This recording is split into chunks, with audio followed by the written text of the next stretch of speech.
Hey everyone, good morning. It's Resistance Live for oh my goodness, Monday, September 30th of 2019. We have so much to talk about today. It's really quite astonishing. I'm going to get to as many of your questions as I possibly can.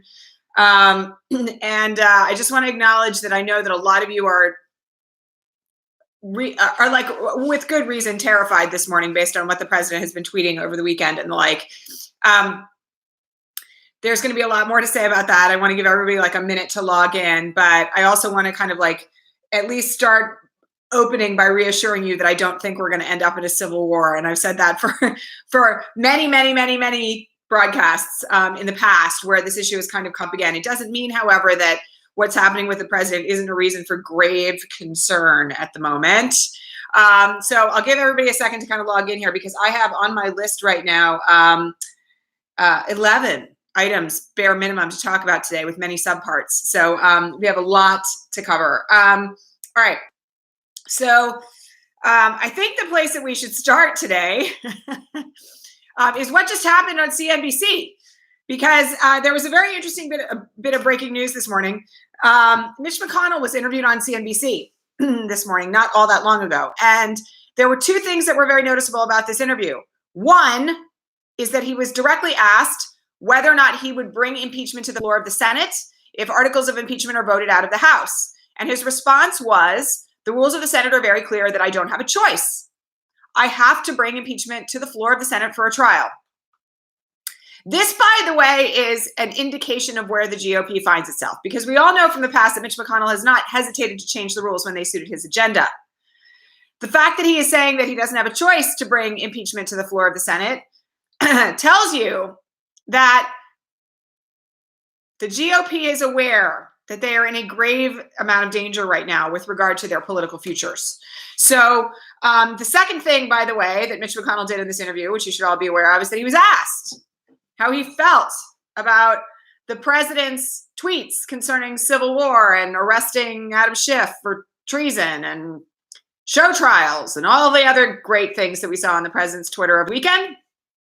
And he responded, I want to do the work of the American people. So one of the things that is very curious about this, and those of you who have watched Mitch McConnell before will recognize this instantly, is that Mitch McConnell did not come to the defense of the president this morning.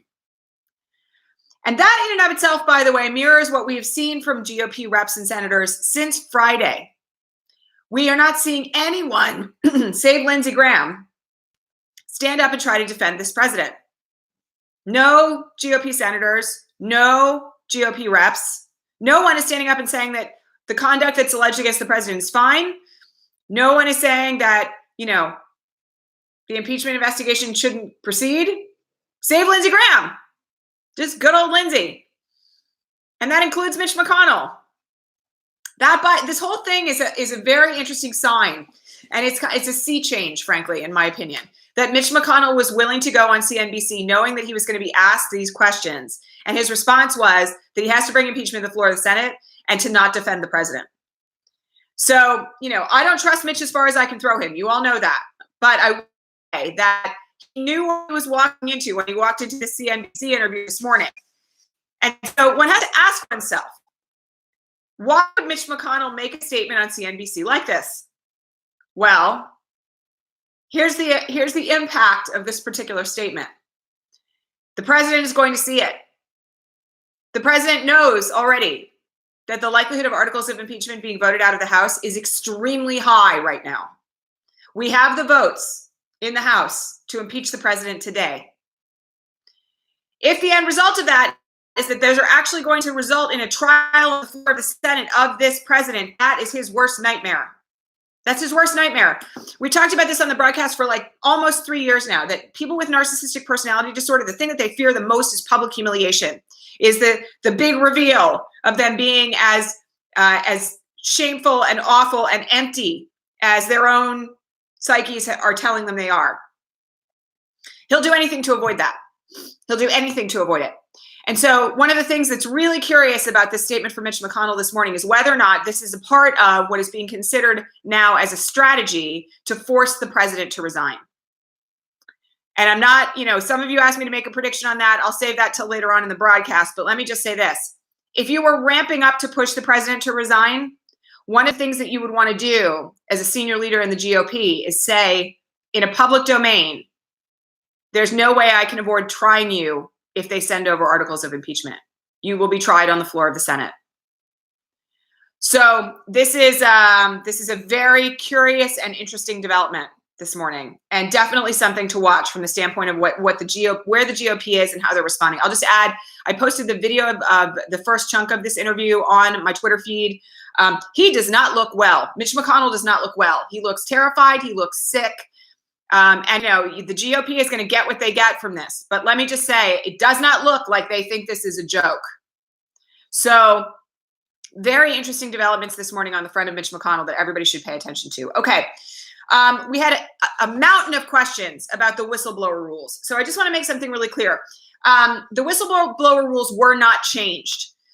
There's a lawyer with a much greater degree of expertise in this than I, who wrote about this over the weekend on Twitter. The whistleblower rules were not, in fact, changed. Plus, the other thing that I want you all to be aware of is that the whistleblower rules, as they were written, never required firsthand knowledge to file a whistleblower complaint on national intelligence. So, everything Trump is saying here about the rules being changed under the shadow of darkness, first of all, I just want to mention something.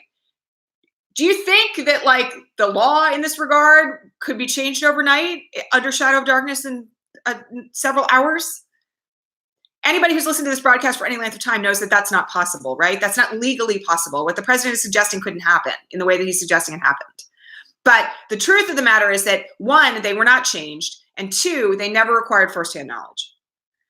So there's nothing here with regard to this kind of they changed the rules on the whistleblower so this person could come forward to smear the president and it's all a big deep state conspiracy. There's nothing in that that's true.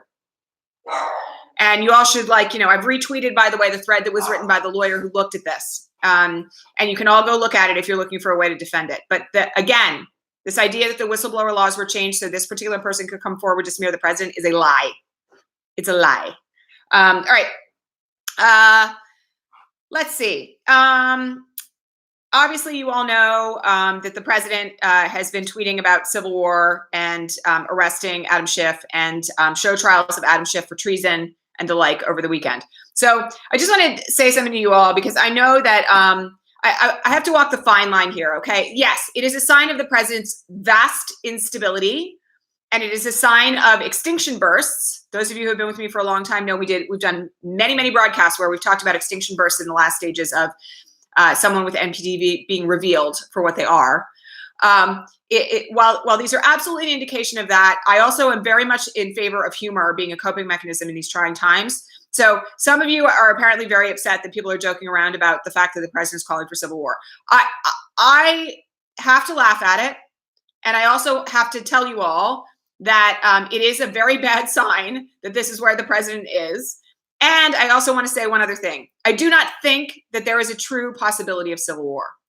There was apparently a retweet by some armed militia in Texas saying we were on the verge of a hot war between the left and the right, because the left just wants to wipe out, the white nationalist way of life.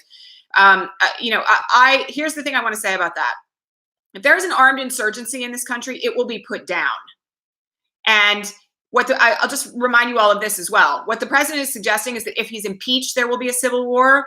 Any other president who's in charge of our armed forces, who's in charge of calling up the National Guard, who would be working with local law enforcement on any of this, is not going to allow an armed insurrection to turn into the next American Civil War. It's a load of horseshit. So while we need to be afraid of the president's instability, we need to be afraid of his behavior and how erratic he is. I'll also just say, I don't think there's a legit concern about it. And I also think that it's perfectly fine to laugh at it. Thank you, Doreen. Doreen's just saying that my tweet last night was hilarious. I said that if I was the general, I would put pole dancers on the front line because the incels with their weapons, and Mulvaney and Pence wouldn't know how to respond, and Trump would surrender and say, take me to your leader. So we all have to laugh a little bit about this sort of stuff, right? And then people said that, J-Lo should train everybody, and Hustlers is apparently a great movie, which you should all go see to kind of distract yourself from the chaos of the downfall of American democracy. All right. Anyway, point being, I'm not particularly concerned about the reality of a civil war, but I do think, obviously, the president is unhinged right now, absolutely unhinged, and it's only going to get worse. The threats, by the way, threatening a congressman is a crime. Threatening to arrest someone who's investigating you is obstruction of justice and abuse of power. So the dominoes here of impeachable offenses just keeps falling. All right. Some of you asked about Robert Mueller. This is by the way, this is a very good question. Why Robert Mueller didn't get access to the readouts of the Russians. You will all remember this whole thing broke on Friday night about the fact that the president in the Oval Office meeting with Kislyak and Lavrov apparently told them that he knew that the Russians had hacked the election and he didn't care. And that is also, by the way, the meeting where apparently there was such a concern about him having revealed highly classified information that the intelligence agencies pulled our spy out of Russia. Remember that? The transcript of that conversation was apparently one of the transcripts that was squelched by White House staff as a part of this effort to route conversations with foreign officials to some place where they couldn't be seen, save for by a handful of people, to the secret server, quote unquote. Some of you asked, well, why didn't Mueller get his hands on that? Well, because obstruction of justice, that's the point, right? This is actually one of the things that's incredibly damning about this course of conduct from the standpoint of criminality. They succeeded in keeping the transcript of that conversation, the readout of that conversation, out of the hands of Robert Mueller by hiding it. Nobody could have guessed that this was the case, by the way. One of the things that I said on the Resistance Live question feed this morning is that one of the keys about subpoenas is that when you're asking for documents or data or information that is not in the form of a witness showing up to testify, you have to specify it. You have to say exactly what it is that you are looking for. And if somebody doesn't comply with that because they're obstructing justice and hiding evidence, you don't have any way of knowing that unless something like this happens. There's a whistleblower, there's leaks, right? So, one of the keys here for everyone who's like, I don't understand how Robert Mueller couldn't reach this. Well, he tried. And the criminality of the president and his staff in the White House kept him from getting access to this. It does raise a really good question. What would that volume 1 of the Mueller report have looked like if Robert Mueller had had access to the readouts of the conversations between the president and Vladimir Putin, which have been hidden, or the conversations between the president and Lavrov and Kislyak in that meeting? It's anybody's guess, right? We still don't know what's in the transcripts of the call with Putin, by the way, which brings me to the next very valid point. Please understand, I'm not going to damn Robert Mueller on this. I think that, this is the problem with the criminality of this White House in general, is that sometimes they succeed. They're often quite stupid in the way that they execute, but sometimes they succeed. So moving on to Vladimir Putin, one of the things that happened this morning out of Moscow was a statement from the Kremlin that they believe that Putin would have to consent to the release of readouts of his conversations with President Trump in order for those to be released. I will just tell you that's not how the American rule of law works. Vladimir Putin does not have a veto power over the release of presidential records. What it does tell us, however, is that Vladimir Putin is very concerned about what is contained in the readouts of his conversations with President Trump. Now, one of you said to me, why would he be worried about that? Well, here's why. He may not care about, killing journalists. He may not care about killing off his political rivals. He does, however, care about money. One of the reasons that, we don't talk about very often in the public domain that Vladimir Putin has been engaged in this course of conduct with regard to President Trump going way back, and the interference in the election was so important. It's because if sanctions are lifted against Russia, he makes money. All the oligarchs make money. The sanctions have limited dramatically the capacity of the Russian oligarchs to amass yet more wealth. And if the international community finds out that there's statements between the president and Putin about interference in elections elsewhere, about interference in elections here, where President Trump says he knows about it and then it's happened and he doesn't care. Let's just say hypothetically that there's a record of that. The sanctions that will be issued by the United Nations and NATO and who knows who else will look like an atom bomb compared to what Putin has been under so far. So he has every reason, if those statements are really incriminating to the degree that they may be, to want to prevent the release of those transcripts. And the fact that the Kremlin is issuing statements about this is not the first one, by the way. There were statements about this over the weekend out of the Kremlin. The fact that the Kremlin is now officially saying, we don't want these transcripts released if we don't give consent, tells us that there's something in those transcripts that's profoundly damaging and potentially very damaging to the oligarchs themselves. So take that for what it's worth. If Putin's scared, it's probably pretty bad. And, I'll just add, as I said on Friday and over the weekend, the thing that I'm the most concerned about here is what's in the transcripts, honestly, between Trump and MBS, because we have no idea what the president said to Mohammed bin Salman in the days after Jamal Khashoggi's murder, or for that matter, in the days before it. And there's long been a suspicion that Jared Kushner was somehow involved in conveying confidential information that led to Khashoggi's death. So the readouts on this, I'm just going to say you better buckle up because it's not going to be pretty. Okay, so a couple of other things to just discuss here with regard to impeachment. Some of you asked about the process of impeachment with Mitch McConnell not being in charge of the Senate for it. So the Chief Justice of the Supreme Court, as you all know, because you've been watching this broadcast for a long time, sits as the judge, like in the role of a judge, overseeing the impeachment trial in the Senate. That means that the Chief Justice decides on things like evidence and subpoenas and admissibility and sanctions if somebody defies a subpoena. One of the things I just want to mention here, by the way, is that the Chief Justice of the United States Supreme Court is bound by precedent and the federal rules of procedure and the federal rules of evidence and the rules of the Senate when it comes to impeachment.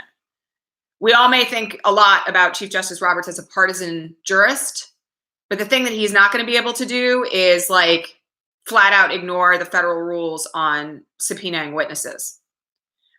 So there's, again, the thing that we all have to have confidence in here now that Mitch McConnell has taken the position that he's taken, that he's not going to try to stop a trial by doing something out of left field, is that the Chief Justice of the Supreme Court is going to follow the rules. And that, by the way, also doesn't bode well for the president. One of you asked, by the way, and this is a really good question, what happens, let's say, if Trump is subpoenaed to testify in an impeachment trial and doesn't show up? You all know, if you remember the conversations that we've had about contempt of Congress, that we've had these going all the way back to when Don McGahn refused to testify in the spring, that there are mechanisms available for the Congress to hold people in contempt if they don't show. One of you said to me this morning, well, but doesn't that involve the U.S. attorney prosecuting? And doesn't it involve the DOJ getting involved in arresting somebody with the FBI's help? And not necessarily. I mean, this is one of the things I just want to make clear. Contempt of Congress can be pursued, and we've seen this already as a potential thing that was flagged with regard to McGahn and others, in a civil proceeding in front of the D.C. District Court. And the courthouse itself has the ability to issue arrest warrants for people, for instance, that can be executed by the feds in conjunction with local authorities. So the thing that I just want you to understand here is that it is not like the president will be able to evade a subpoena to testify in an impeachment trial, and there will be no consequence to that. There will be an opportunity for others to participate in holding him to account under the guise of the district court. That's one way that it could happen. And it could also be the sergeant at arms. But let me just say this. If there's an order issued by the Chief Justice of the Supreme Court to bring the president to the floor of the Senate to testify, that will happen. Or the president will, basically be removed. I mean, I can just guarantee it. There's no way that he's going to get away with doing that, because at that point, let me just say one other thing here. You have to think about this in the way the dominoes could fall on this, right? It's not like we're going to be sitting where we are now if we get to a place where there's an impeachment trial on the floor of the Senate with regard to the GOP. Okay, if we get all the way to an impeachment trial on the floor of the Senate, you're not going to have Mitch McConnell standing up and saying it's okay for the president to evade a subpoena to testify. That's not going to happen. I mean, that will sink the GOP. I mean, they're already sunk anyway, but I mean, seriously, it would be the end of McConnell's career for all time. So we have to think about this also from a strategic standpoint. Like, how are the dominoes going to fall if the president refuses to comply with the subpoena? Well, there will be an order, probably from the Chief Justice of the Supreme Court, that he is going to be compelled to testify. And if he doesn't come over there voluntarily, they're going to send people to go get him. It's not going to get to that point, though. That's the other thing I just want to make very clear. This is all very much a hypothetical, because we're not going to get that far. My bet is that if we get to the point where there's about to be a trial on the floor of the Senate, the president will resign. Okay, so that's that on that. That's that on contempt of Congress enforcement. Okay, Hillary's emails. By the way, I hope you're all following Hillary Clinton on Twitter, because she's hysterical this morning. Like, she's all but her emailing, and she's referring to the president as like a corrupt human tornado. So just know there was an announcement over the weekend that, the State Department is now looking into the whole issue of Hillary's emails again, blah, blah, blah, blah, blah, blah, blah, blah, blah. Please understand, this is just another part of the president's criminality. He is pursuing this because he doesn't feel like he's gotten his pound of flesh. And we're in a place right now where, all the norms of what we would expect to be rational and reasonable are out the window. And so I don't think it's going to go anywhere. I don't think anything's going to come of it. Hillary's not in jeopardy. We don't need to worry about that. But it is a sign, yet again, of what the president is willing to do as an abuse of power, to go after people who he perceives to be his political enemies. So, it's a lot less dramatic than everything else that's happening. All right. Something else that I just wanted to point out here from the standpoint of what's been happening on the Hill. So a word of caution for all of you, okay? The Republican talking points that we all know about, because, by the way, they were emailed to the Democrats on the Hill concerning all of this, have been in dominant play over the weekend in certain news sources. And I just want to say one thing to all of you, okay? Twice this morning, I saw somebody use the word parody in relation to how Adam Schiff opened the hearing on Thursday. That is a Republican talking point. He summarized the nature of the summary readout that was disclosed by the White House and the president. It's not a parody. That's not a parody. And he was perfectly legit and reasonable within the realm of possibility to describe it in a way that the average American could understand. So the thing I want to just be very mindful of here is that the attacks that are being used by the Republicans to distract from what is really going on are being parroted repeatedly. And it's incredibly important that we don't participate in that. There's nothing wrong with what Adam Schiff did. There's nothing wrong with what he did at the beginning of that Thursday meeting. Nothing. And he also, by the way, didn't misstate anything. And that summary was quoted ad nauseum in that hearing. And it's available for every American to read.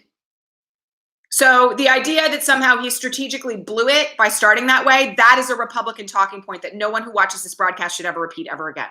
I'm just going to say that. Like, you're participating in the distortion campaign if you repeat it. The other thing that I just want to say here is that the other Republican talking point that the Democrats will never be able to win if they pursue this is a load of horse shit.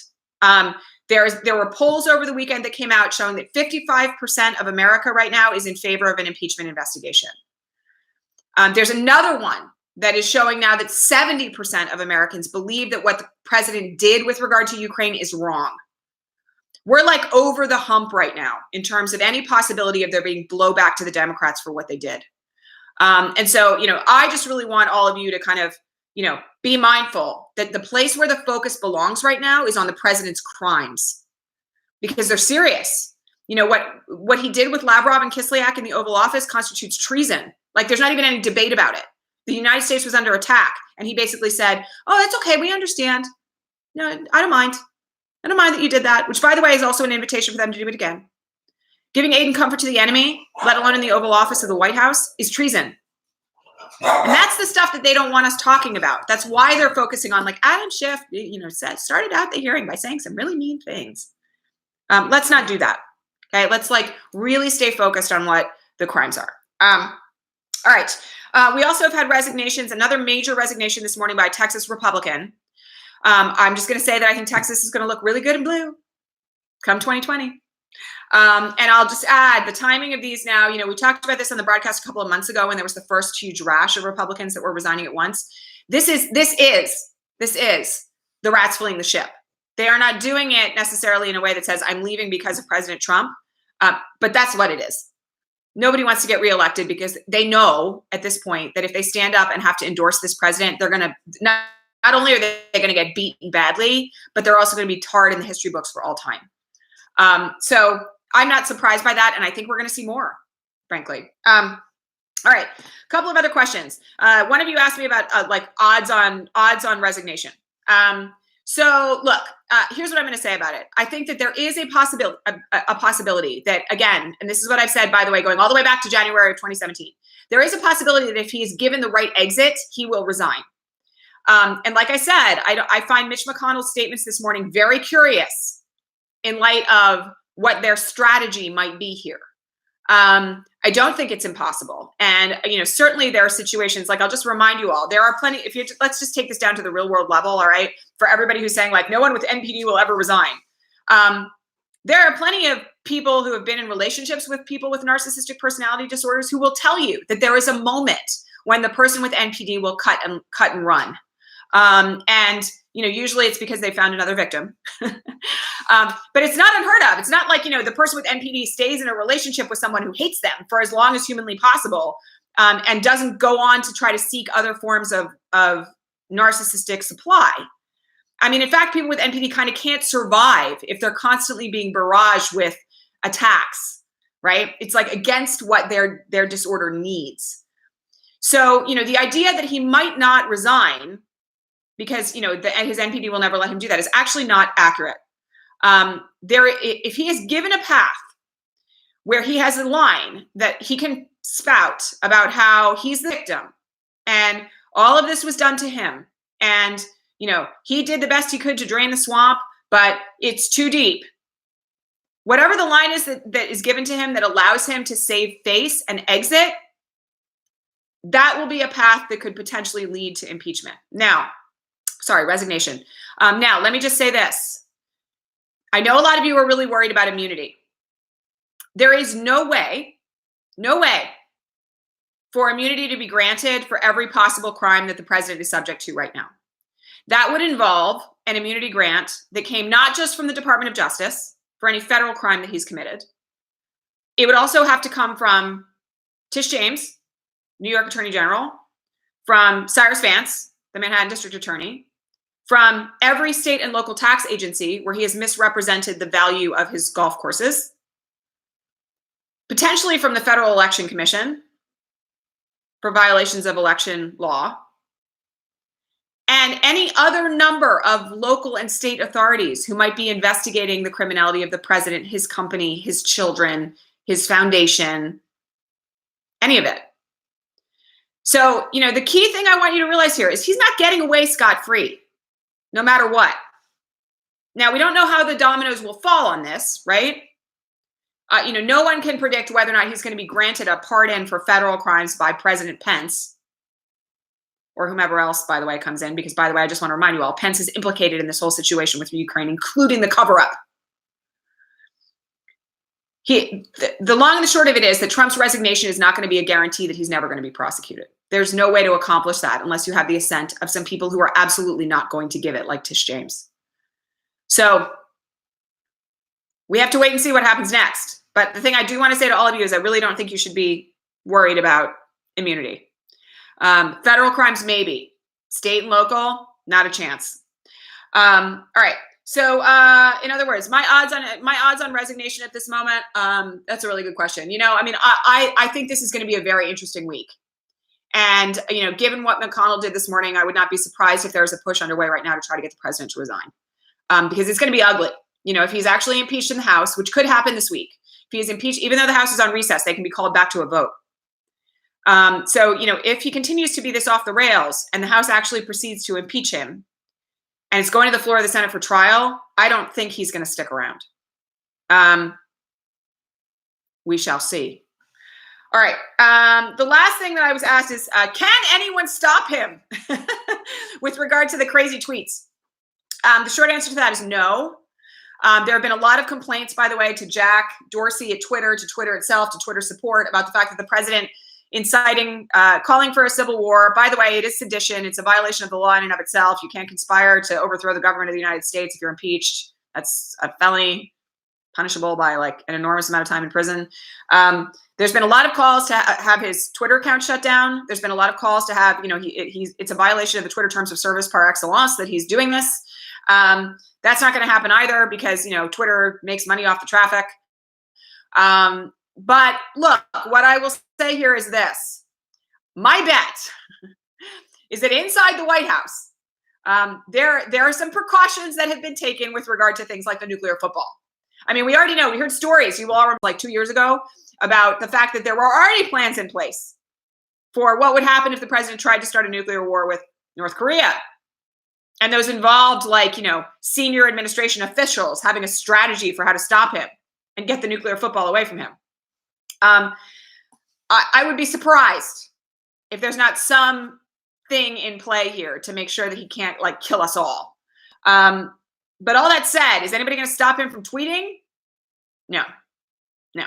And, so one of the things I will just say to all of you is that like reminder, your activist self-care plan is more important this week than it has probably ever been.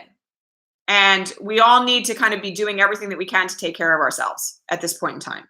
I'll let you all know, by the way, that I decided this morning that I'm doing this like 31-day program, the Peloton digital platform, where like one workout every day for the entire month of October, starting tomorrow. That's a part of my self-care administration while all of this shit goes down. So in other words, I want you all to take really good care of yourselves. And the other thing that I will just say is that we've gotten some feedback from a bunch of you that your strategies in calling your red state reps and senators have been having something of an impact. And in fact, that the staff in some of those folks' offices are responding in a way where it's very clear that they know the seriousness of the situation. So, make your phone calls. I feel like I say it like every day now, make your phone calls and keep calling the people who are also supporting impeachment because they need our support more than ever before. All right, that's it for today. By the way, I know the weekly podcast some of you were interested in. I did not record it on Friday. One, I had a cold. Two, the news was breaking too fast. It is recorded now and it's being uploaded this morning. So you all can kind of tune into that as well. And I will see all of you tomorrow, regular time. All right. Much love to all of you. Hang in there.